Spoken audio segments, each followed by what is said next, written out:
Tranquility du Jour, January 27th, 2019. Looking for a tranquility reset? Trade in a week of winter for a week of sunshine, coconut water fresh from coconuts, amazing food, yoga, creativity, mindfulness, and self-care with me in beautiful Costa Rica. And this is happening over President's Day weekend, so those of you who are stateside and get that day off, you just need to take 4 days off for a 7-day vacation. You can learn more at KimberlyWilson.com/Costa Rica.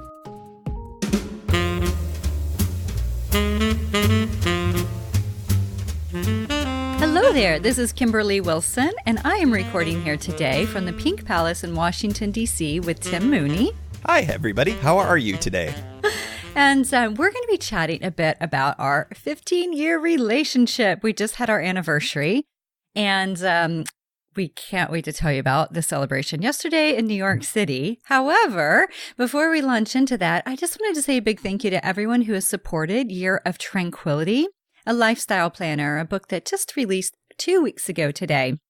And thank you for sharing photos and for your reviews on Amazon. If you have a moment to do that, I would be so grateful.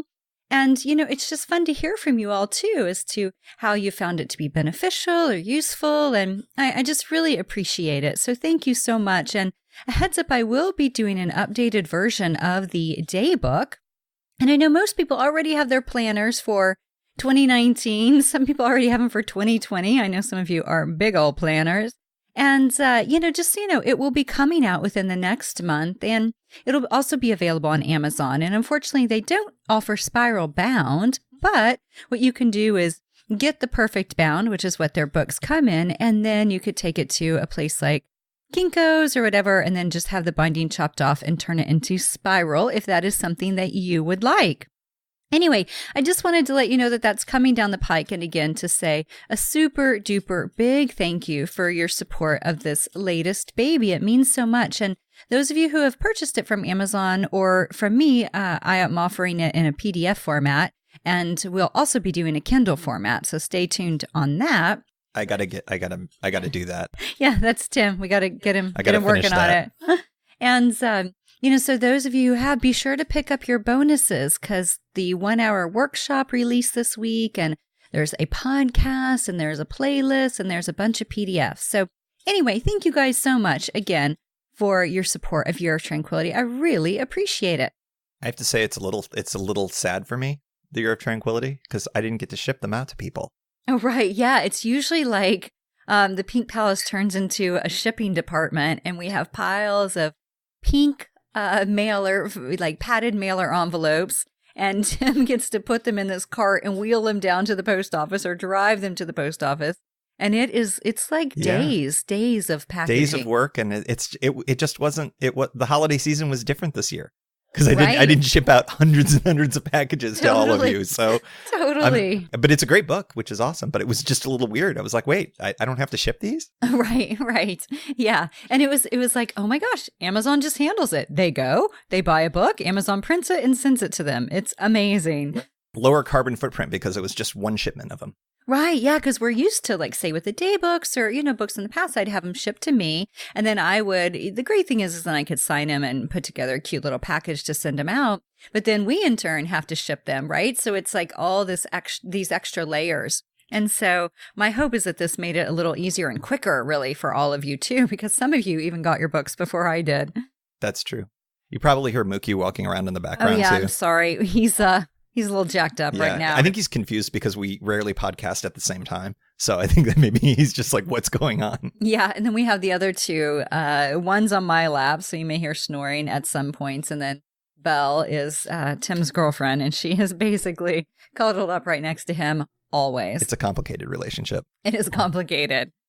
So let's chat about our 15-year anniversary and yesterday, which I'm still like shivering about. Yeah, I don't know if I should even be remotely the person to talk about yesterday, because I think that was I don't know. I'm still processing it too. I can't even imagine where you're at right now, because long story short, we got there was a huge surprise. We were super excited about going up to New York to go see a play about Gloria Steinem's life, and then And then there's this email we get last week, and it's a 2:00 play, right? We just went up to New York for the day and back. No big deal. It was one of those things where it was like, that seems like a fun way to celebrate our anniversary. And then we get an email last week that's like, your seats have been changed and it's going to be filmed. And we're like, okay, well, all right, whatever. And it turns out what was great is our seats were actually moved to front row because I think we were like third in this really small, beautiful, intimate theater. And then Tim leans over to me and he's like, I wonder if she'll be here because, they're making such a big to-do out of this. And then at the beginning, they just, let us know that it was being recorded for some TV. For the local PBS affiliate in New York City. It's, I think it's Channel 13 in New York City. And it sounded like some kind of a theater-based program. So that's what the filming was all about. And I leaned over and I said, there is an above zero chance that Gloria Steinem herself could be here. I was just like throwing it out there. It is possible some folks listening may not know who Gloria Steinem is. Oh, I can't imagine. Just in case, Gloria Steinem is probably one of the most important leaders of the second wave of feminism. Am I getting that right? Starting in the 1960s and well into the 70s and beyond. But she's an absolute icon. And this play kind of celebrated her life. And it was really cool. I learned a lot of stuff once the play got rolling. And even though I felt like I knew a fair amount about her, but it was great. Christine Lahti was the actress who portrayed her, and she's an Emmy award-winning actress. I can't remember what show she was on, but she's an actress of note in Hollywood, but she kind of cut her teeth in Broadway. She's very, very well-regarded Broadway actress as well. So it was pretty cool. This alone would have been enough, but so then, at the end, and they always have this because I had read about it, like a talking circle at the end where it's considered part 2 or act 2. There's no intermission. And it's basically like the mic's passed around and people can share or say whatever they would like. Oh my God, I'm going to get teary again. And then, oh my God. And then, so they announce kind of how that will roll out. And then they're like, oh, we have a special guest. And I about died. I'm crying out. I was so excited. So she freaking comes out. Well, I mean, this was so not expected. And yeah, it takes all the Q&As and, or comments on people's comments. And she's like 5 feet in front of us at times. I was like, oh my God. It was pretty powerful. Yeah. Even when we left, I was like still crying. And then we would talk a little bit about it. And I'd cry again. I hadn't cried again today until now. But, it's just, I have a master's degree in women's studies. And so I, of course, studied quite a bit about her. But that was like, my gosh, in women's studies, a class I took in college, which was like 1995. And then the master's degree was 2004, right? So it was like 2002 to 2004 or something like that. So that's still years ago. But, I followed her for years. And it was amazing. It was like truly like, I mean, I can't think of anyone else that I think I would want to see as much. Yeah. Yeah. It was really great. And she was incredibly down to earth. She really reflected back a lot of the stories that were coming at her. A lot of folks were, kind of just saying how much she's meant to their life and generationally too. A lot of women who were in their 20s who, kind of realized the one woman that really resonated with me kind of said we're standing on shoulders and standing on shoulders kind of an idea of how important continuing the work was. And I thought that was really good. And then there was talk about how the ERA, the Equal Rights Amendment, is only one state away from being ratified in the U.S. Constitution. So, I mean, there was a lot of really interesting advocacy that was being promoted and talked about, and just the stories of looking back to see how far women have come in the States, and the stories that, the struggles that women had that just because of the work of Gloria Steinem and a lot of other women that she gave a lot of credit to within the play and there in person as well. A lot of African-American women. I mean, I just loved how intersectional it was, how inclusive it was. And, I'm throwing lots of words out there right now, but it was just a really powerful thing as somebody who kind of studies policy and whatnot. And and to sit there in front of a person who was a major part of our lives in a lot of ways. It was a powerful moment. It was amazing. Absolutely amazing. And then what's funny is on the bus ride home, because we took the bus up and back, we hopped on a 7 a.m. bus to get there by noon. We went to By Chloe's, which is this yummy vegan spot in Rockefeller Center. I mean, she has a few locations around.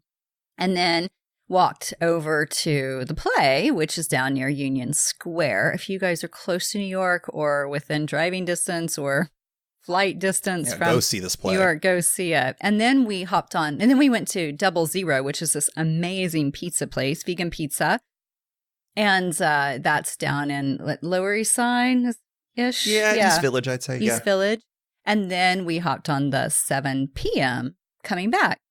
And on the bus ride back, I ordered the Futurist Female t-shirt. I'm like, how did I not have one of those? And then I also signed up for Ms. Magazine, which, I used to have a prescription. I was going to say prescription, a subscription, and it had expired years ago. And so I was like, you know what? It's time. And so I signed up for that because one of the things that was really cool about the play that I liked was the call to action, at the end, just encouraging, what is one thing that everyone can do within, the next day. And so I was like, well, I'll get myself a little t-shirt, I'll get Ms. Magazine, and I'm sure there is so much more to do. And hopefully, even right here, spreading the word about the play. Yeah. The play itself is worth seeing by itself. And it was excellent. And then to get on top of that, to have Gloria Steinem herself come out, that was a really special moment. We saw her at the first Women's March. I saw her at the March for Our Lives. I think she was at March for Our Lives, if I'm not mistaken. But maybe she wasn't. Maybe I'm just conflating that because they had a scene in the play with that. But it was just it was cool to be literally, as Kimberly said, within 5 feet of her. There's a lot of history and a lot of interesting stuff that she's done to benefit people. So, and she's nearly freaking 85 years old. Yeah, this year. I mean, oh my God. Like, I was like, oh, Tim, I think she's like 80 maybe, because I remember her 80th birthday kind of being a big deal. And I remember even putting something out there on Facebook, but it doesn't seem like that was 5 years ago, but apparently it was. Time flies as we've noticed in our lives. Oh my God. So let's talk about our first date. 15 years and change ago. Yes. Yeah. So we were doing an online dating app sort. It wasn't even an app. There weren't apps then. Yeah, there was no swiping left or right or whatever it is. We don't even know what that is. Well, we know that you do it, but we don't know which way is good and which way is bad because we're old. But yeah. So I was on Salon and he was on The Onion, and they had a little personal section. So anyway, he reaches out to me and says something very clever. I've saved it somewhere. It's in one of my little memories boxes. Yeah, you pull it out every once in a while. I'm like, wow, that was pretty funny. I was impressed by me. It's like the top 5 things about my profile or something. Yeah. And so anyway, we have banter back and forth for maybe like a week. And then we realize we live across the street from each other. So we make a date to meet up on a Thursday night at 10 o'clock, like quite late because, I've always worked nights. Now I work nights with therapy, and then I work nights with teaching or just being at the studio. And so we meet up and yeah. And what, Tim? Do you remember what you said? Oh, I remember lots of elements, and you remind me of a few things that I said that it didn't work out so well. I think we've talked a little bit about, if you've been with the podcast for a while, you've probably heard this story before, but I remember I was walking towards the bar, and, I think both of us had done the online dating thing for a little while at least, and just it wasn't exactly, working out all that well. And I was like, okay, well, I guess we'll just see how this goes. Because you seem pretty cool. Everything seemed good. But, I always found myself disappointed ultimately with a lot of the dates that I went on. And I was like, okay, well, we'll see how this goes. And then I walk across the street because it was literally around the corner from where we lived, across the street from each other. And I saw Kimberly in this jacket that I'm not even sure if you still have anymore. No, because it's suede and oh right, yeah. But it had this big almost blonde collar that was furry. It was faux fur, but it from behind it looked like she was this lioness, and I was just like, oh wow, that's her. And it was. So that was good. And then when she turned around, I saw Kimberly, and she turned around, and I thought to myself, don't screw this up. So I think I might have screwed it up, but I still managed to survive it, I think. No, you did fine. And we were there for probably, I don't know, maybe 2-ish hours. Right. And And then what was funny is, of course, he walks me home, which is like really around the corner. It was no big deal. It was literally on the way to my place. Exactly. And then he's like, okay, I'll call you or I'll be in touch or whatever. I was trying to be all cash. He's being cash. And I'm like, when? And so I guess I wasn't so cash. And then what's really funny is I remember it was like 2 weeks after that. And I'm like, happy 2-week anniversary. Freaked me out a little bit. Yeah. Not gonna lie. Freaked me out a little bit. I was excited that things were progressing and nice, but I wasn't quite ready for 2-week anniversary. I was like, oh boy. It was just a preview of things to come, I suppose. Exactly. So let's talk about co-parenting. Yes. It took us about a year until we got Louie. So January we started dating, then we got Louie in December. Yeah, so not even quite a year. And I had never had a dog before. You hadn't had a dog in forever. Years. But you had 2 cats, which I did not take. Bernard and Matisse. I did not take ownership of in any way, shape, or form until later, of course, when I did. But and then we decided to get a dog together, and we had all the smart, we were only together for not even a year yet. So we had the very adult conversation of, okay, we're going into this. And if something should happen to us, Louie is going to be your dog, just being very adult about it. And that just was sort of the beginning of it. And then the real genesis of the whole thing, though, was Kimberly and I were in San Francisco. Was that the Thanksgiving trip? It may have been, or it may have been May when we were out there for Beta Breakers. Okay, right. It was a trip to San Francisco, and we were out there fairly frequently. My brother lived in the area, or in the city, and so we would go out for just to have fun and whatnot. And we were walking around at the Lower Haight. This origin story we've definitely talked about before. And Kimberly sees a pug on the lap of a woman at a cafe. I think it was Squat and Gobble, if I'm not mistaken, if you're San Francisco people listening. And Kimberly, that all of a sudden, the future pug obsessions were all born on that day, like a strike of lightning. And Kimberly was like, I want that dog, and I want to name her Lulu. And it was a black pug. And so then I knew what had to happen for the holidays that year, and was just looking and could not find a black pug, any black pugs, much less female. Yeah, we wanted a puppy because for some reason I thought, I want to shape the personality, which we know that is not necessary anymore. Not only is it not necessary, it's not a good idea. Not a good idea. But then also, we had applied to a rescue. And do you remember this? We had applied to a rescue. I think it was Mid-Atlantic. Yeah. And we submitted an application, but I think they had 2 puppies and they didn't want to separate them. Right. And so we were declined, which is very sad. And we found a little option in Tim's hometown newspaper. Yeah. I mean, we got to the point where I was like, look, this is what I've been trying to do. And I can't find pugs. Would you consider another breed or, no. What else? And the answer was, of course, no, and which I'm grateful for. So you were like, well, what about it looking? Because we were still, this was so long ago that, looking in newspaper want ads was still a thing. It feels so freaking right. I mean, can you imagine doing that now? No. So I looked in the Rochester Democrat and Chronicle, the local paper in Rochester, New York. And lo and behold, there were several options for black pugs, which was crazy. And we found one was super sketchy. One ended up being literally 2 neighbor dogs got together and boom, there were pug puppies. And so when we went up to go visit my family, we made a stopover, and this was in, what was the name of the town again? Do you even remember? Sweetwater or something like that? Something like that. It was some small Finger Lakes town that I'd never even heard of. And we went there, and of course we had done our research. It's like, you don't want any dogs that show any kind of respiratory ailments, or no sneezing or coughing. Of course, I pick up one that's the pick of the litter, and it's just this superhero pug. Kimberly picks up Louie, and Louie sneezes in her face and shows all the signs that we're not supposed to take him. And she's like, I want this one. So we ended up with Louie. But yeah, that was the beginning of our co-parenting over the course of all these years. Well, it wasn't the beginning, because I had Bernard and Matisse, which you kind of took under your wing of sorts. Yeah, I was never a cat guy, and so. Yeah, but of course, I lied about it when we first started dating. It's like, oh yeah, I love cats, and I was like, no, I guess I can fake this for a little while. But yeah, and Bonard tried to kill me. We've talked about that, and we should probably address the fishy issue. All right. Well, and Bonard was amazing. So I got him in.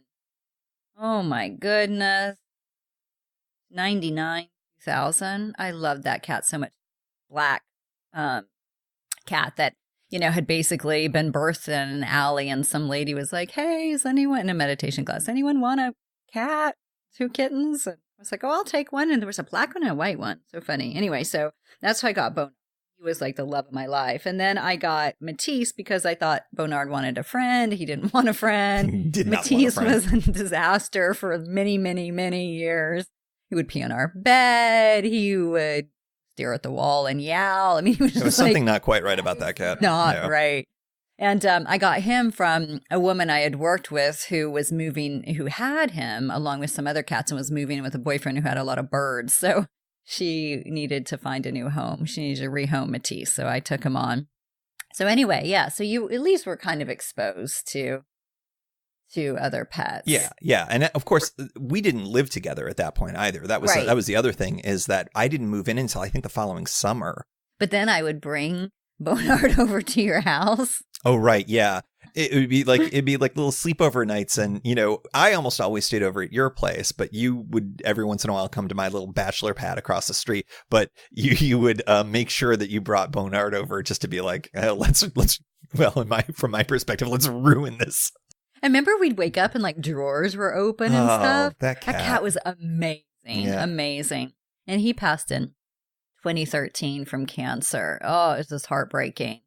But yeah, so fishy. So I am at a workshop at G Street Fabrics, which is this local entity that has fabrics, classes, sewing notions, things like that. I'm taking a workshop, and I think it was on like creating a fashion show or something like that. And I get this text from Tim. He's like, can you call me? I think that's what it was. Can you call me when you get a chance? Yes. Or something like that. No rush. I was like, oh my God. And she knew immediately something was up, because I would never send a text like that otherwise. Yeah. And I had this goldfish that I'd gotten at a pet store that was like a feeder fish, one that they fed to like the other, I don't know, what is feeder fish? They feed it to other fish or, snakes or whatever. And I just fell in love with him. He was like 15 cents. Anyway, so I named him Fishy, and I had him quite a few years until Tim. So this fish was really, really, really, really old. Like really he was old. Fine. He was really old. And I was changing the tank like one does for fish. I was being a responsible, awesome boyfriend to do that. And then as so often happens with fish, sometimes they die. And it just happened to be while he was alone with me. And that was very sad for me. But then I realized, oh no, I have to tell her this. And so, yeah. Oh, I was so sad. So I think I stepped out of the workshop and called, because I'm like, oh my God, is Louis okay? Yeah. Oh, right. Yeah. That was the thing. It was like, everything's, Louis is fine. Yeah. Yeah. And then, I had to tell you about Fishy. And what did I make you do to give a proper burial? My friends from law school were in town, and she made me do a little funeral for Fishy. And they participated, which was actually really nice. Friends participated, which was so sweet. And we played Purple Rain. I don't know why Purple Rain. I think we were in a Prince phase then, as one is. Yeah. Yeah, we buried him in the backyard. Yeah. So sad. I really love Fishy. And the crazy thing is we tried to get more fish after that. And I mean, they would last like 2 days. They just were not. So then I was like, maybe something's wrong with the tank. And we haven't had fish since. No, we haven't. Yeah. So sad. I love fish. I think they're very sweet. Yeah. I think that because you lose them so fast, and I guess this could pivot into the loss and grief and stuff like that. They're so, you lose them very quickly. And that's just hard, especially for Fishy for years. Apparently, yes. Well, I mean, I know, and I felt badly too. But I mean, it wasn't my fault, man. He just died like while I was there. If you had been changing the tank, this would not have been as big of a deal. Well, and I should be really grateful that Tim actually was kind enough to change the tank. But Yes. yeah. And you'd done it before, so it wasn't like you were, it wasn't your first rodeo. No, I did it all right. You take them out and you have them in a little bag and you let them get used to the water. I even let the water sit for a while and put the drops in so that it wasn't like, just tap water and all that. Right. All the things that kill it, that it would be unreasonable for me to have done and would have killed the fish, but unfortunately. Yeah. R.I.P. Fishy. R.I.P. Fishy. Oh, I loved Fishy.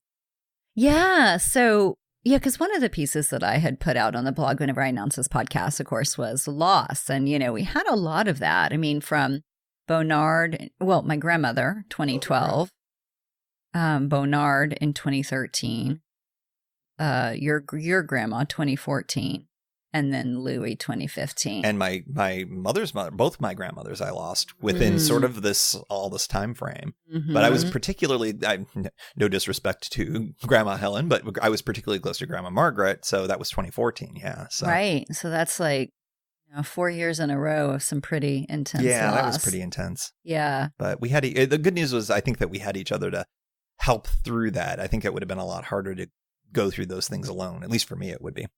I won't speak for you. Yeah, but Louie was pretty traumatic just in the fact that we were obsessed with that dog. That dog was everything. And he had much more life in him but for that cancer. Yeah. And, he may still have been with us. He should have still been with us. Yeah. I mean, because he was otherwise really healthy, which is weird to say about a dog that dies of cancer. But, other than the cancer, he was super healthy. Yeah. And what's funny is it was, during the summer, I just noticed there was something kind of weird about him.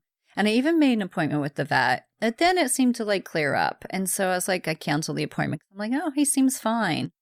And then he had a seizure in January. MLK weekend, right? Yeah. And we're I freaked out. Yeah. We're out in West Virginia where there's not many 24-hour vets and definitely not within the closest one was 45 minutes away. Yeah, so I called them, and then the seizure stopped. And anyway, so it was one of those things where what the hell? If you've ever experienced a seizure, person or animal, I mean, it's so upsetting. And then he was fine. He was very disoriented, when he stopped seizuring, but then he was seizing. Yeah. Yeah. And then he, gets up and walks around quite disoriented, but still, but he was fine. 5 minutes later, he drank water and was like, "What?" Yeah, Yeah. Because as you learn, you're basically unconscious, or in most grand mal seizures, they're unconscious. So it's just sort of this electrical circuit reset, for lack of a better way of putting it. But it does mean that there's something wrong. And it took us a couple of weeks, but we eventually got to the point where an MRI showed that there was that tumor that was growing basically from his nasal cavity back towards his brain, and that he had a limited amount of time, and that there were some experimental stuff that we could have tried to put him through, but we just knew that the odds were pretty low that we would be able to do anything, and it would be putting him through so much nastiness, I think. And because it might have only lengthened his life a few months, so well, why don't we give him the best 6 months of his life rather than a terrible 6 months to get to 8 months? And so that's what we did. And, we drove him to Jacksonville, Florida. Yeah. We drove him to Hilton Head to get him on the beach. We would we would go as far south as we needed to do, because he loved the beach. And we drove as far south as we needed to get to a beach that was somewhat warm. Mm-hmm. And so as the spring went on, we didn't have to go as far south. And it was really good. I mean, it's still hard to think about, but we definitely gave him as much as we could towards the end there. And yeah. So we, the crazy thing is we only had him a little over 10 years, which was really heartbreaking because I had 15 years in my head, and he was just such a part of our lives. I mean, he was on the cover of my first book. He's on the cover of my second book. He, came to all the events. He had his own blog. He had his own blog for a while. I mean, and he was such a personality. Yeah. I mean, but that's why we joke that we're maybe we don't need to create a puppy, from scratch. And the fact that he was also kind of an you know, Well, I joke. He was just like he was very pampered, and he definitely was a force of nature. precocious. And he was precocious, and he wanted to eat all the time. And if you were eating, he wanted your food, and he would let you know about it. And so, yeah, I mean, he was perfect, but he was imperfectly perfect. Right. I mean, yeah, I wouldn't change anything about that dog. He was so amazing. But yeah, he was pretty funny. Yeah. Which is why it was so heartbreaking to lose him so suddenly like that. Mm-hmm. There wasn't, we got a chance to say goodbye, but we didn't get a chance to say goodbye, I think, the way that we feel like we should have. Right. But you know, even us telling the stories, I feel like he was such an indelible part of our lives. I mean, you know, think about it, 10 years of one's life, you know, that's a big chunk. And, you know, we were lucky to have him for that quarter long, too. of our lives. I mean, at that point. Yeah. And, you know, what's interesting is right now I'm doing this veterinary social work coursework, and the module I just finished up is on pet loss and grief. And, you know, it talks about, I mean, like over half of the households in America have dogs. I think there's now more dogs than kids. Really. We definitely do. we definitely do. And, you know, so it's just the challenge of, I think it's called disenfranchised grief. I should look over my notes. But, you know, it's basically whenever society doesn't support your grief. So it's like people have miscarriages, you know, it's like, you know, people's pets, you know, things that it's not like, oh, people understand it and get it, you know, like, oh, your husband passed away and you had a funeral and, you know, there's this process. It's like, then get it. But there's something about with pets or, you know, miscarriages, things along those lines that people don't necessarily, you know, there's not a public kind of mourning of sorts that's necessarily quote unquote acceptable. But so it's hard. It's hard for processing that grief. I mean, I don't think you and I really felt that because you and I were so like in it together. I mean, even that weekend we went and, you know, after we had him euthanized, here in the house, we went and I think we crawled into bed that day and didn't get up for like 24 hours. And then the next day we went to go get his ashes. And then we went to Home Depot and got, you know, some flowers and we planted this memorial garden. And we also went to Trader Joe's and just got a ton of food because we're like, we're not getting out of bed for days, you know? No. And I'm glad that we had the ability to do that too. Yes. Because we were fortunate that, well, you know, I was working for you by that point, and, you know, it was sort of like, all right, you know, we needed that time to get our head screwed on straight, because I don't think that I really sympathize with people who have to go back to work after something like that, because no way. Yeah, we were both in a fog. It just was, and it also helped, I think, shorten to the extent that one ever gets over something like that. It helped to make that process a little more efficient. I don't know, I guess is the word. Yeah, because it's, you know, what's funny is even right now, this is probably the first time I've been able to talk about that and not cry. And maybe it's because I was too busy crying about Gloria earlier. But, you know, it's like it still affects. Oh, yeah. Really. And, you know, his anniversary, it's like every April. And so we try to do a little something for him and we'll sprinkle some ashes somewhere. And, you know, it's like we do. I mean, there is a memorial, sort of like a memorialized experience around him. Yeah. And one of the listeners made a pillow of him. Oh, my gosh. Which is in our bedroom. And so, you know, literally every night we get to sort of say goodnight to him. And another listener, you know, Cynthia made this, which is crazy. They chose the same photo from Instagram. Yeah. Like, what are the chances? And it's him on the beach. Yep. And she made this beautiful necklace where, you know, she got this necklace and then put his photo in it. I mean, and that is hanging around his urn, you know? Yeah. So it's I'm just looking at it right now, in fact. So thoughtful. I mean, just the outpouring of support. And I think, too, because so many listeners knew Louis, you know? It's like they may have come to a retreat in, say, France or, you know, West Virginia, where they were inundated and accosted by Louis for Give me your food. Or, you know, they just knew of him from all the stories over the years. So, yeah. But, you know, what's funny is, like, so now we have 3 rescue pugs and 1 rescue cat. And the the interesting thing is I feel like, I mean, even told Tim the other night, I'm like, I feel like I could have 10 more. And he just looked at me. He didn't really say anything. Just gave her a blank stare. Blank stare. But, you know, it's like, not to say I'm trying to fill a hole in my heart, but I'm trying to fill a hole in my heart. And, you know, it's not fillable. And so I joke, I'm like, I need 20 dogs to even try to replace Louis. And not that he's really replaceable, but just that, you know, that huge place he held for me. And so, yes, we got Mookie in 2015. So a few months later, we got Belle the following year. And then we got Gizmo end of, what was that, 17? About like 15 months after Belle, yeah. Yeah, 15 months after Belle. And I'm like obsessed with this dog anyway. He's on my lap and he's the one that has one eye. He's got these kind of, what would you say? I mean, deformed, like back legs, he has a right? birth defect that causes his kneecaps to not stay in place. And the way he's dealt with it throughout his whole life, because he's never known any better, is to kind of walk with a waddle. And it looks like hip dysplasia, but it's not. And it's kind of off-putting when you first see him. But, you know, once you get to know him, as we obviously have, he doesn't live with an ounce of pain or anything like that.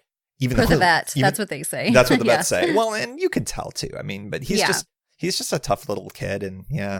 He's adorable, and he's small, although we found out he's gained a few lbs because we had him on prednisone to try to shrink some of his tumors because he's got these things called mast cell tumors. Anyway, we got great news at the vet, and thank you for everyone who gave kind words on Instagram last week. But yeah, we got word that the prednisone flattened the tumors. He had like 4, and we had like 4 surgically removed last year. And so that's great news. But yeah, I think the prednisone makes him hungry, so he's been eating a lot. Oh, it definitely makes him hungry. It's pretty crazy. But yeah, I think that the one thing that with losing Louis and then with all of the feel like really big ticket issues with the other dogs is you just sort of you get a thicker skin over it. It's like when we first got Belle and she had some cancerous tumors in her, you know, I was just like, oh, here we go again. And it's sort of like, but we've been able to kind of conquer these, and that's sort of flattened the hurt over Louis, who we really couldn't do anything for. We could have tried, but it wouldn't have. I think that would have been not been fruitful. But these we've been able to, and that's been helpful. And I think both of us have a little thicker skin about it right now, and we know that, you know, we always do the best we can with them, and you know, they're not going to be with us forever, so we're just going to soak up every minute we can. But you know, what's crazy is this year already, we've been to the vet with each of them already. You know, it's just crazy. But you know, and then just to say one thing with regard to Louis is surgery was not an option, which is such a bummer because it had already moved into the brain. And the crazy thing is the type of tumor he had, the kind of the nasal tumor, usually happens in dogs with snouts, and of course, pugs have no snout. So it was just like this totally random thing. Really rare. Yeah. But anyway, yeah. And then last, you know, year, towards the end of the year, Jackson's been, you know, pretty healthy, but we, who's the cat, we had to take him in because he eats a ton and all of a sudden he stops eating. So Tim has to get this medicine and wear gloves and rub this stuff on his ears to stimulate appetite. I know, it's ridiculous. I had to give Bonard subcutaneous injections. Like he went paralyzed and blind for some odd reason. We don't know. And then you healed him with the steroid. Somehow I fixed him. Yeah, I don't know how that worked. But yeah, it's just like, yeah, we've gotten to know animals pretty well over the years. That's part of our journey. Yeah, definitely. But yeah, I mean, and I think that it's our substitute. I don't know. I don't think of it as sort of like, because, you know, we talked about being childless by choice as a topic for today as well. But, you know, obviously we put a lot of our energy instead of, you know, we've decided not to have kids, but obviously a lot of that energy goes into the animals. But yeah, it's a lot of energy. It's a lot of energy. I mean, we're great. So yeah, I mean, it's like, I think we're very kind, good caregivers, but you know, we can leave them alone for a few hours and you can't, I mean, we can get into the complications of all of that, but you know, you kind of can't with a kid be like, good luck, peace out, you're 3, you know, right. Make your way. And so that's the beauty. I mean, can't just leave a bowl of water for 2-year-old, just be like, see you in an hour. At least we here you can't, so we don't really know, but it's we frowned assume upon you can't. in society, right? Yeah. But yeah, so childless by choice. You know, it's funny. It's like, I remember, and this was before we started dating, Tim, I was home one Christmas break this was, I had started the studio, but I think I was really early in on it. So probably a year or two, started dating. And I remember, I'm not sure how this came up, but I remember being in the living room with my father. And yeah, I mean, I don't want to get married or have kids. And he just turned to me, he's like, why are you so different? That is the pot calling the kettle black, because my father is very, very special. And so it was just one of those things where, whenever I was younger, I'm sure I thought marriage and kids, but I didn't really, growing up in Oklahoma, I didn't really know that there was any other alternative. But I remember after college backpacking with a girlfriend in Europe for a few months and saying to her at one point, my mom had worked at a school with this woman who had never married, had the sweetest little home, tiny little home, but it was so beautifully decorated, not fancy, but very, like there was a water fountain entryway. She used like an old door as a coffee table. I mean, just very cool, like, and very cool for Oklahoma, just meaning that it was just so different. And I said to my friend, I was like, maybe I would be okay with just like being alone. And she's like, oh, never, not me. And, she's gone a completely different path, right? She's married, she has 3 homeschools. I mean, it's like a totally different experience.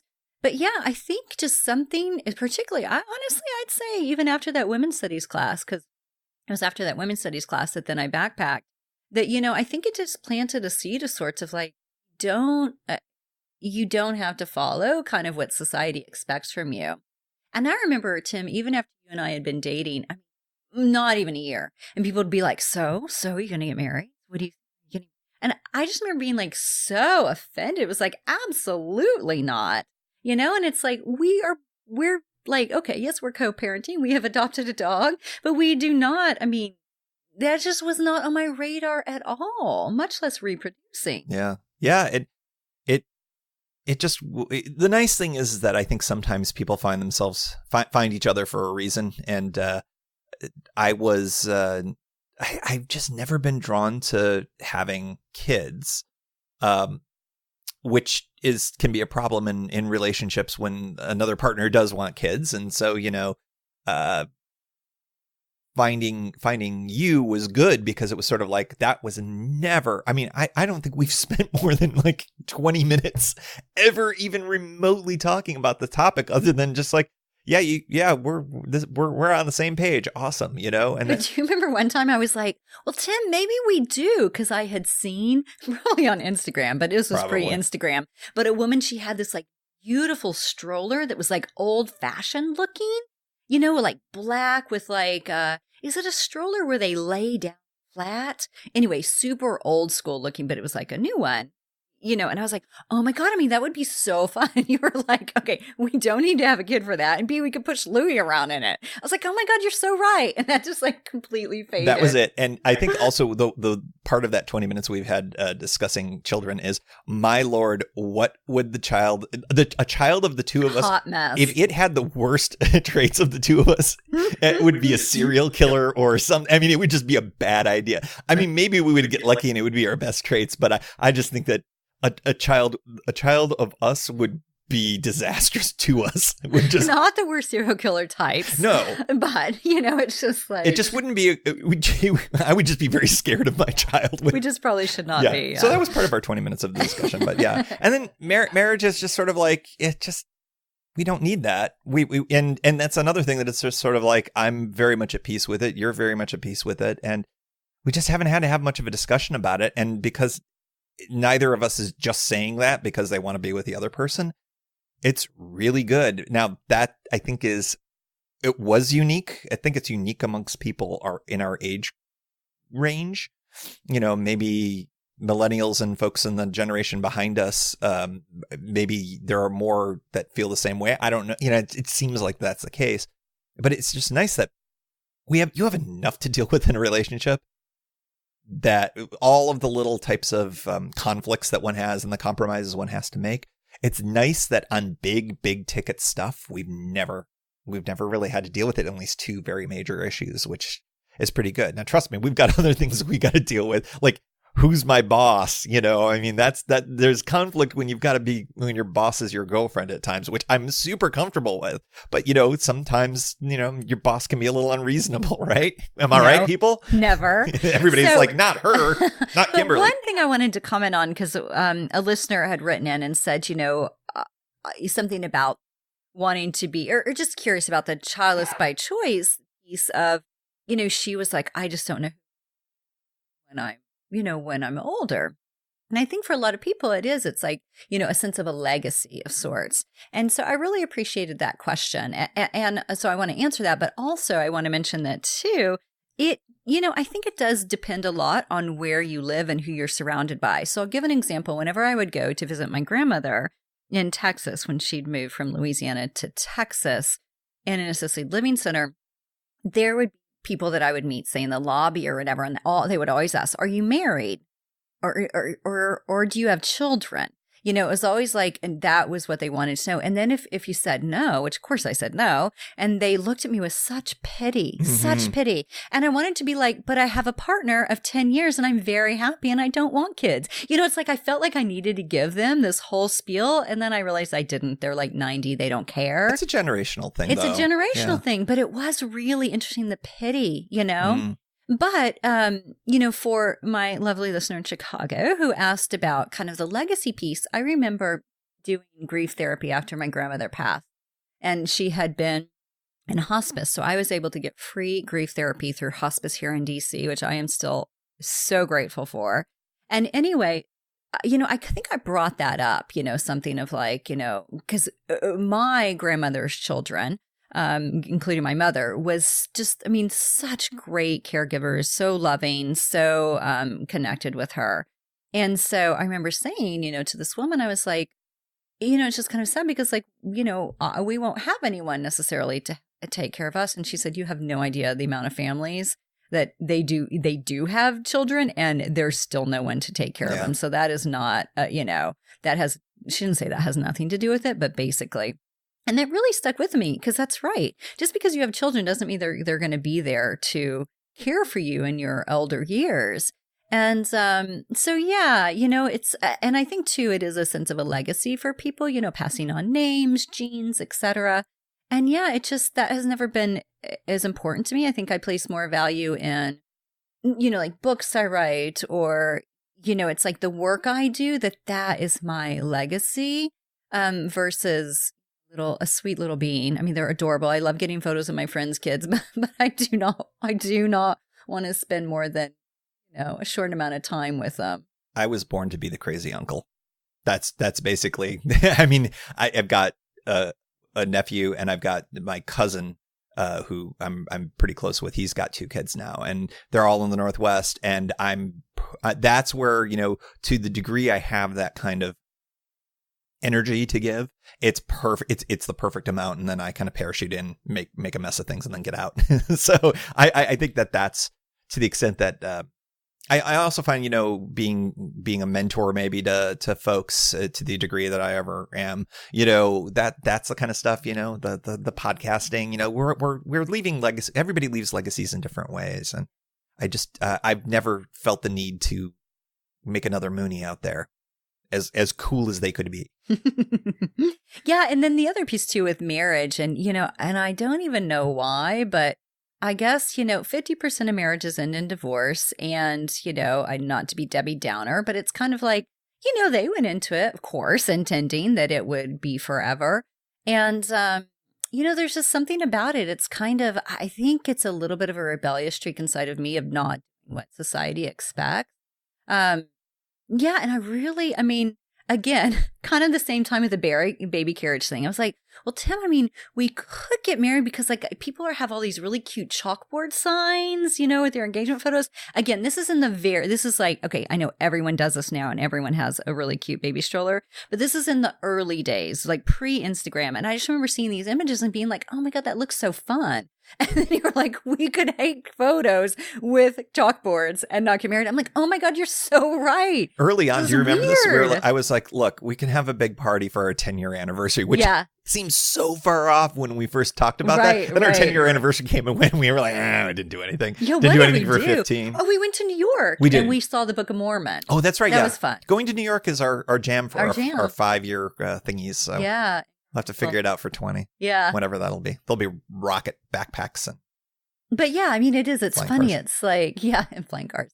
But yeah, we didn't do a party. We've never done a party like that, but that's okay. Yeah. We do these podcasts, I think is what we do. These are our parties. You guys are our party. Yeah. But you know what was interesting, I do have to say, is on the as part of the play yesterday, they were showing Gloria Steinem's 50th. And, freaking Hugh Donahue. What was it? Phil Donahue. And Oprah was there. You're like, I mean, whatever. But it just made me think, I'm 45. Maybe I should do something fun for 50. Okay, granted, I know Phil is not going to be there, nor Oprah. But, it's like, it is a nice celebration. So maybe that will be something, that we could do. Yeah. But you can throw parties anytime. Yeah. And it's, also, you do things that are sort of like give you value. And, I don't think necessarily a big party is part of our sort of value structure anyways.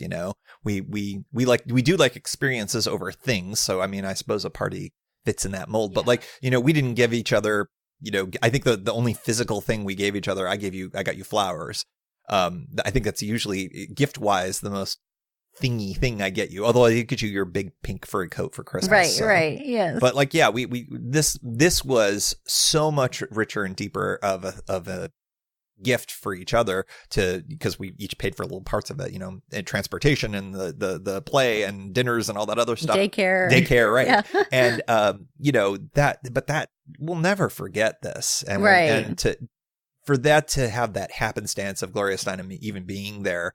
It just magnified it so much more. And it was just so great because I know how deeply meaningful it was for you. And it was meaningful for me too. I mean, I don't want to discount that how meaningful it was for me too, to have that just strange happenstance. And it's just, that's fun. And I guess too, the thing is like not to belittle those who make choices that are different than ours. I think. Yeah, it's more just to share kind of, the why and our decision-making process. And, it is great. I have to say, I love going back to Oklahoma. It always feels so good to be home. And yet I'm so glad I don't live there anymore. And simply the fact that I'm exposed to such different mindsets out here.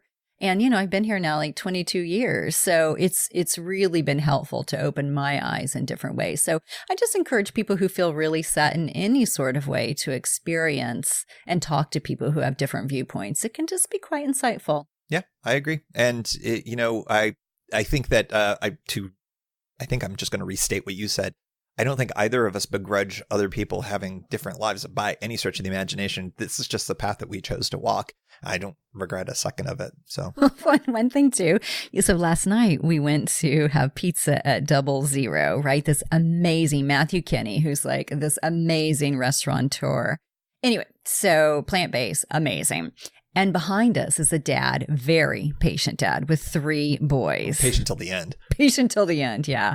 But, it was just like, and they weren't that young. What were they? Maybe 8 to 12? I have no idea. I tried not to look. The youngest, I think, was closer to like maybe 5. 5, okay. He was like kindergartnery. And then there was one in the middle. And then the oldest was maybe like 8, 9 or 10. Yeah. So they're like, kicking the table, like, making all this noise, like whining about this, whining about that. Kimberly's greatest nightmare, 3 boys. Oh my gosh, And I said to Tim, I was like, because they were quite loud. We were there early, right? Because we had to get on a 7:00 bus, so it was like we had a 5:15 reservation. So that's a good time to go, kind of with kids. And but yeah, we caught the tail end of it, and yeah, I mean, it was one of those things where I just kept thinking, thank God that's not me. Yeah.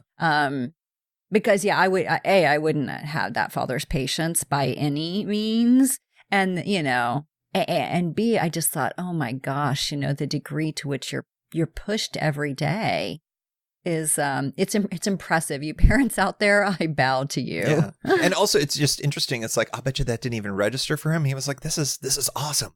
Best night ever. Just another day. But to us, through our point of view, we're like, this is why we would not be we didn't walk that path. And it's just sort of like, it's no judgment. It's just sort of like, wow, it's good. We always are constantly, I think, reaffirming. It's like, we feel pretty good about where we're at. So that's good. Because if he saw us walking our 3 dogs, oh my God, he'd be like, oh man, that is so sad. I'm so glad I'm not them. You put a sweater on a pug? Are you crazy? And I'm like, yes, she gets cold. She shivers. She shivers, and I will not let her shiver.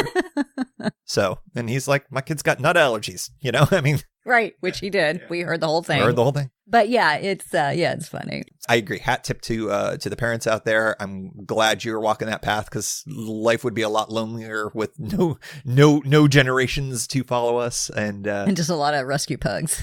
Yeah, that would be weird. The world was just filled with rescue pugs, and like the humanity slowly died off. What would the pugs do? So working together. So yeah, we've worked together. I mean, I want to say, and tell me if I'm accurate, since 2008. Officially since 2008, and probably even a little bit before that. So I came on board the studio officially in 2008. But I feel like I've been doing the podcasts. Oh, since 2005. Since 2005. So yeah. I mean, I've been doing things, I've been working with you collaboratively, within a year of us dating. So, I mean, probably for at least 13, 14 years. Yeah. So at least the length of this podcast. I don't know if that was the first thing that I kind of was lending a hand on.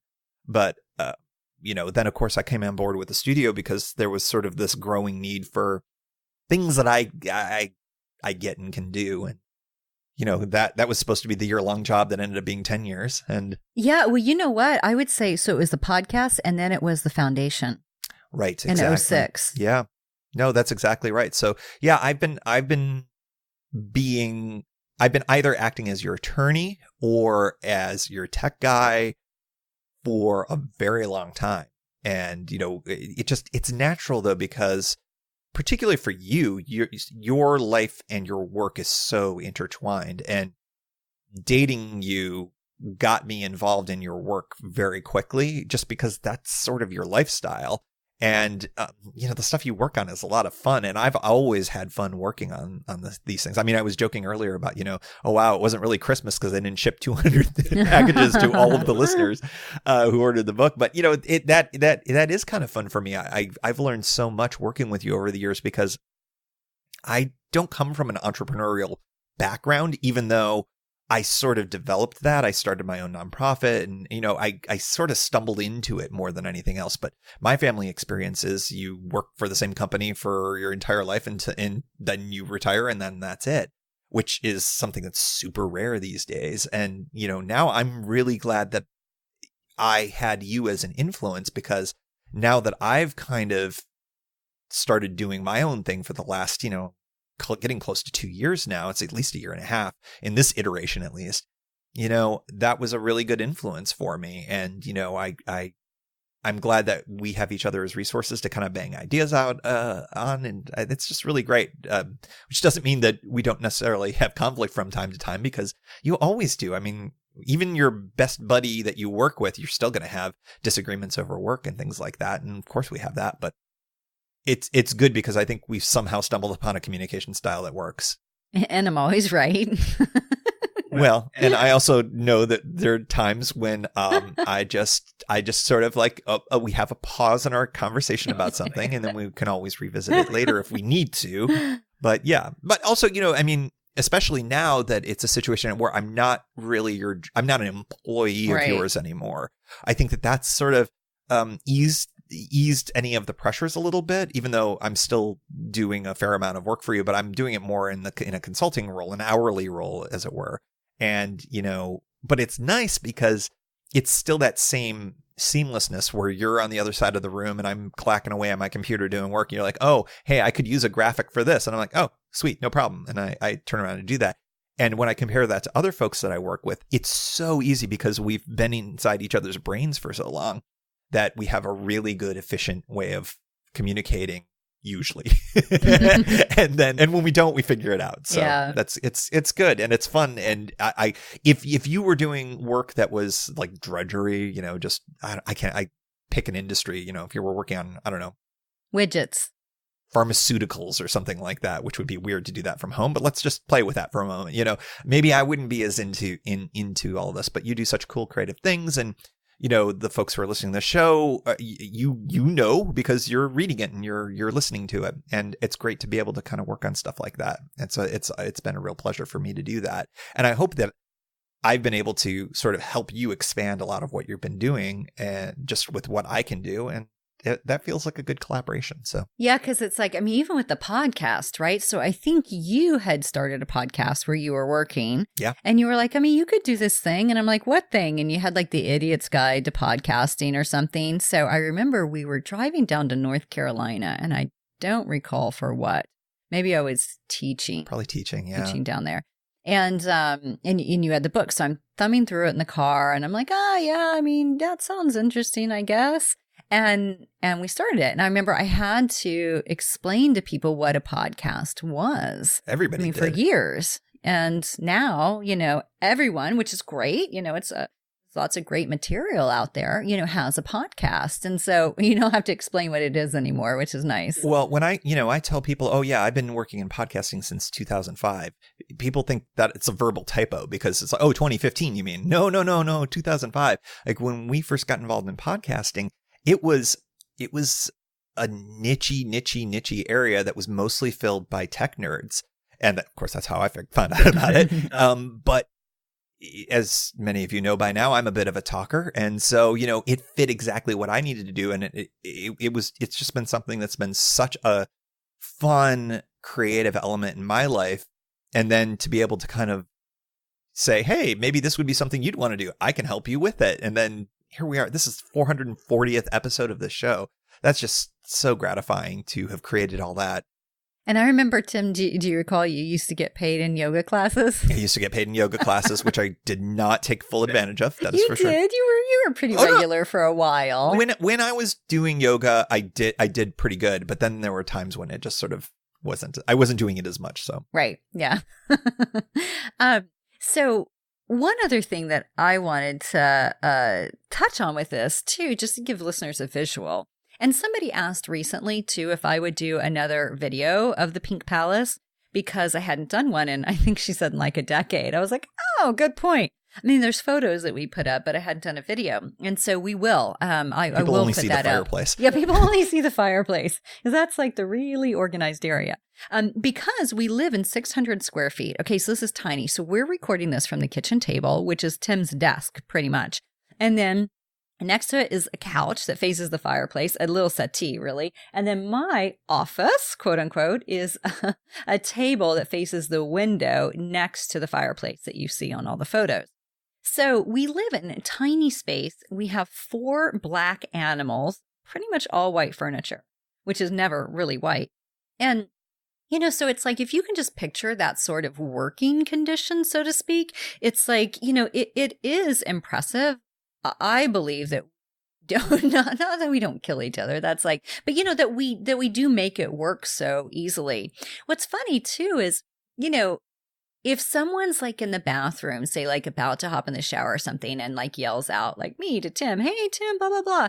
And he can't hear me. It's so funny. I get like so frustrated. Okay, it's literally so close. Imagine if we were in a home where we had to go up and down stairs, we couldn't just be like, hey, Tim, can you make this graphic? We had to like walk somewhere. It's so freaking convenient, you know? Yeah. And so that's, although it, I think for a lot of people, this wouldn't work. This is not maybe a setup that would work for them. And definitely not if I can't imagine if there were kids involved. Yeah. I think if we lived, if it were flipped around and we lived at the cabin instead, which is about twice the size, and has just more breathing room, and there's we wouldn't have to be bumping into each other as much. There's 2 bathrooms, I think that would probably be a little more efficient and ideal, but we make it work, and I wouldn't do it any other way. Yeah. It's funny. Yeah. Cause I've had this place since 2004. So we started dating in January and I bought this in August. And yeah, I just so love this little place. And listeners, too, just, one of the things I talked about last year a ton is wanting to get a little farmette out in the country, and to have a lot of rescue pugs and pigs and whatnot. And so we're still on the lookout for that. But I feel like that has kind of fallen by the wayside a little bit, because it was like a year plus of not finding the right thing. And, and it's a level of complication added to our daily lives that I'm not sure that I could probably even take on, even though I wanted it desperately last year. I feel like, my weekends right now, it was ballet. I've got this podcast tonight. I'm leading the Tranquility Salon. And so, it was going to cut into my ballet practices if we spent the weekends and Fridays and Mondays out there. And I know that's not a big deal, but it is kind of where you get to this point of, I have so many conveniences here. So definitely a farmette is still in the future, and it's just kind of waiting until we find the right thing. And also, one of the big things that happened last year that I feel like maybe pushed it back a little is getting my own office space. I'd been subletting for, I guess a year and a half. And I loved that. It was so great in the same building where I am. And I just have been waiting for a space to open. And then this space opened that I just am in love with. And so that I feel like also took up, a lot of the kind of extra maybe finances and then time, with regard to that could have gone into the farmette. So that's still a future thing. And I guess it's just at the right time. Yeah. It's not like we were in this position where it had to be purchased for like tax reasons or anything like that. So it's not something that needs to happen now, but when it happens, we want to do it right. And so maybe it doesn't happen even this year or the next year. Who knows? We'll just kind of see. I mean, we just looked at, there was a new list that we just looked at the other day. So, yeah. It may be out there, but it is this unicorn of a unicorn. place. We're like, we want it set back off the road so pugs can run. I want a clawfoot tub. Okay, it's fine. I could put one in. We want a lot of trees, We want a farmhouse, but with lots of trees. Yes. This does not happen very often. Yeah. I'm trying to think, what are some, a fireplace. Has to have a fireplace. I mean, ideally too. And I want a really old farmhouse, like something. So it's just like there is a big laundry list of things. Who knows if that is the list of things that will serve you in a year or two. And it's just, I think it's good that we're not just sort of going, boom, let's just make this happen, And a big barn. I wanted a big barn so like twinkle lights and have workshops and retreats. Again, I don't need to do that now, and yeah. So again, listeners, you hear like there was this huge laundry list. You're kind of like, of course you haven't found it, but we found a lot that were very, very close. And, there's a lot of really old places around here, which is so nice. Yeah. They're quite pricey. We could find an amazing place in Iowa. Oh, I'm sure. Oh yeah. That's the other thing is that it's sort of like, we're also a little tied to the DC area and, it's just, I think that this is something that is a work in progress. And so we're just TBD.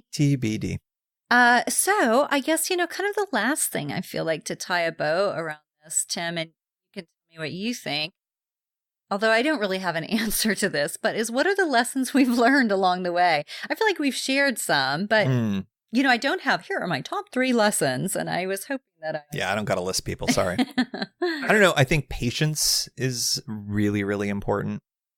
I think that, knowing that the things that are really high level 911s in the moment generally over time they don't have that kind of resonance. So, if you can kind of, we always talk about respond rather than react. Am I doing that in the right order? Yep. Yeah. So I think a lot of there's a big lesson to be found in there. I don't know if I'm articulating it very well, but I think that sometimes you're really energized negatively about, not you, one is, over something. And then, maybe it's not the biggest deal really in the long run. And so it's just sort of like, okay, finding perspective for things. Those are two of the big pieces that I would have. And also just sort of honoring the fact that a relationship kind of builds upon itself over time too. And that's something that's important too. Well, and kind of with that, one of the pieces that comes to mind of lessons learned is you're fairly conflict averse. Oh, yeah. Right. But yet you're really good at when there is conflict to circle back and try to wrap it up. Whereas I would probably just go off and pout for a while, like run away for like a day or two, which I've never done. You said that, not me. Which I've never done, listeners, but I may have been tempted. And so, because I remember it was right after you first started working for me, like you were like officially hired for Tranquil Space, '08. And I think I was like, did you do X, something? I don't remember what it was. And it's like late at night, because of course, you never had any downtime. And I can't remember your response, but I came back something snippy and you were like, fine, then I just quit. And I was like, livid. And I remember like, you were very good about it. You see, I've let it go. You were very good about it. And, and you tried to kind of talk it out. And I think I was not ready to until the next day. But, it was just one of those things where I was like, you can push back sometimes, as one does and, should. And yet, it's like we always kind of can somehow circle back and wrap it up. So I'd say one of the big things too, lessons learned, is really important communication. Not that we don't already know that, all of us. And I would say too, like a mutual shared passion. And like every night when we get into bed, watch the dogs. Like Belle's so excited to be in bed with you, crawling all over you, and Gizmo's like so cute and sweet, and Mookie's freaking out as he's always freaking out. And it's just every night, seriously, when you get into bed and like experiencing that for like 15-20 minutes and watching them with like such joy and pride as if like we had anything to do with them, but it's just like there's something about that. So, imagine if we crawled into bed and, didn't have any sort of like mutual connection, and, some on their phone all night and then the other person early, and there's just like the inability to really kind of connect about something, whether or not it's a book we're reading or whatever. Oh, and we both love true crime stuff, so we have this, which is not the healthiest. It's not thing the in healthiest. The world. I feel like we fell off of it for a while, but now we're back on hardcore. They keep making good stuff. I know. So it's funny. It's like these weird kind of things, and definitely like a passion for pugs, obviously. And my passion for pigs, I think, is somewhat rubbed off on you a little.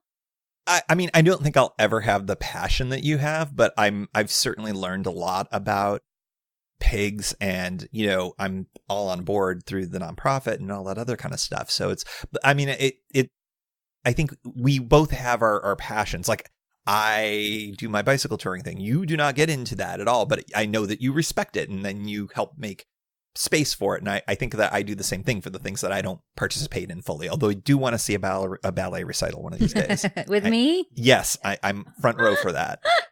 Yeah, he keeps asking. I'm like, oh, you don't want to see what I've got yet. Yes, I do. I want to.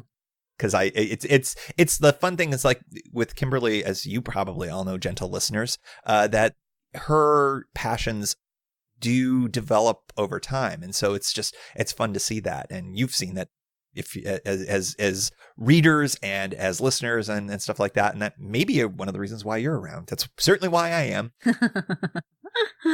Well, thank you guys. Is there anything else you'd like to say, Tim? I think the big thing I want to say is thank you to everybody who whether this is your first episode, or if this is your first episode. I'm sorry. Wow. Wah, wah, wah, wah. This is not exactly how the pod usually goes. But if it is not your first episode and you've been on this radio for a long time, thanks so much for listening. It's been such a pleasure to do this over the years, and it's fun to kind of pop in from time to time and have these little chats. It's fun. Yeah, because you've been on, I don't know, quite a bit, especially if we think about, but the Tranquility Tour, you're on for all of those. Oh, we should mention tranquilitytour.com. We're going to fold back into kimberlywilson.com/tranquilitytour, I think it is. And so if you wanted to hear that stuff, that's still all going to exist. It's still all archived. But just little projects like that we're kind of like rejiggering and refolding back into the main mothership. Go listen to that, man. That was a heck of That was fun. And for those of you who aren't familiar with that was in 2013. We took 2 months in a vintage RV and went across the country and then Canada and did these pop-up workshops around a book that I had recently released called Tranquilology. And it was so much fun. And we did a podcast, which was Tim's idea, and people seemed to really enjoy it at each of the the location. Yeah, we did a podcast at every single stop. So I think there were 20 episodes, give or take. And they're all, they're all in the feed, but they're so old they've probably dropped off the feed. If you ever wanted to go back and look at them, they're all organized by city, and you can kind of just hit play. And I haven't listened to them in forever. One of these days I should go back, because that was a really special trip. And each of those episodes we talked about what had happened before getting to that point. And it was a really special trip. I hope we get to do something like that someday again. Yes. Yeah, and so listeners, thank you so much. And Tim, just random, we hadn't talked about this, but I don't know if you would like to offer to listeners, like with regard to kind of website development, or that's kind of what I do now. So if you've ever thought, hey, I kind of do things that Kimberly does, but I don't know how to do what she does, that's sort of where I come in some ways. So whether it's website stuff or podcasting or anything like that, if you're interested, you can reach out to me, and I'm at tim-mooney.com. And if you just say, hey, I'm a podcast listener, or I'm coming from Kimberly, I give a very special discount. So it'd be like 25% off for all of you fine listeners. And now I'm uncomfortable because I just did an ad on your podcast. But yes, you can shoot me an email. You can contact me through the website.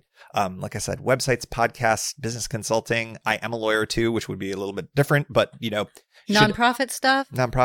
Yeah. I kind of a jack of all trades, master of a few. Yeah. So, but he's built all of my websites. And when I say that, I mean KimberlyWilson.com, Tranquility.com, the clothing line, Therapy.com. Yeah. There's another. Is there another? There are tons more because the old Tranquility tour site was mine. There were a lot of sites over the years that have been developed and tweaked, and I do all the graphic design and most of the graphic design, because of course Christy does so much of it. Right. But the day-to-day stuff I do. Yeah. So if you guys are interested, if that would be helpful at all. Oh, and building e-courses. Yeah. And that's something that I want to do more of this year. So listeners, stay tuned. And if you have any requests, let me know. But in closing, just a big thank you, as Tim said, to everyone for, tuning in for all these years, and for being, in a weird way, like an important part of our lives. I mean, so many of you will write in or, share feedback on episodes you've liked, how things have had an effect on you. You send me freaking pillows of my pug. I mean, like, so incredibly kind and thoughtful, particularly during our big episode of multiple losses. And so, and thank you. And thank you, Tim, for putting up with me adopting 3 pugs and a cat. And here's it is my pleasure. 15 more years. I love you. I love you. Here's what regular retreater Courtney had to say about her Costa Rica experience. This retreat is magical. It's the perfect blend of movement, creativity, and utter relaxation. Kimberly's yoga practice combines asana and breathwork in ways that have left me relaxed and energized at the same time. Even better, the creativity sessions have helped unlock my right side brain, which has been used very little during my legal career, opening up a whole new world to me and giving me the courage to explore my artistic side on my own. In short, the changes I've experienced on my retreats with Kimberly have led to a life-altering adjustment in my career and family relationships. In addition, Pura Vida is a beautiful resort with caring staff and experienced practitioners who offer a wide range of bodywork options. But maybe my favorite retreat activity has been resting in a hammock between classes and treatments, listening to the birds, and catching up on the latest bestseller with a smoothie or a glass of white wine. You can learn more at KimberlyWilson.com/Costa Rica. Thanks so much for tuning in today. You can find more information over in the show notes, which are KimberlyWilson.com/440. You can find a link to contact Tim, a link to, of course, all my social media, and the Year of Tranquility book, which I hope you are loving. Please share your photos online using hashtag Year of Tranquility. And save the day, July 13th through 20th. We are off to Italy and would love, love, love to have you with us. More coming on that shortly. So wishing you a delightful week ahead. You're going to hear tomorrow from Christine Mason Miller on her brand new book. And we'll be back to our regular every other week podcast And just wanted to do this little extra bonus, and I'll be doing more bonuses kind of throughout. So I hope those of you who have the app enjoyed your bonus piece, which was my podcast telling about all the trials and tribulations and celebrations of pulling Year of Tranquility together. So again, if you have the app, you have a special podcast that is available for you there. All right. Thanks so much. Delightful, delightful week ahead. Namaste.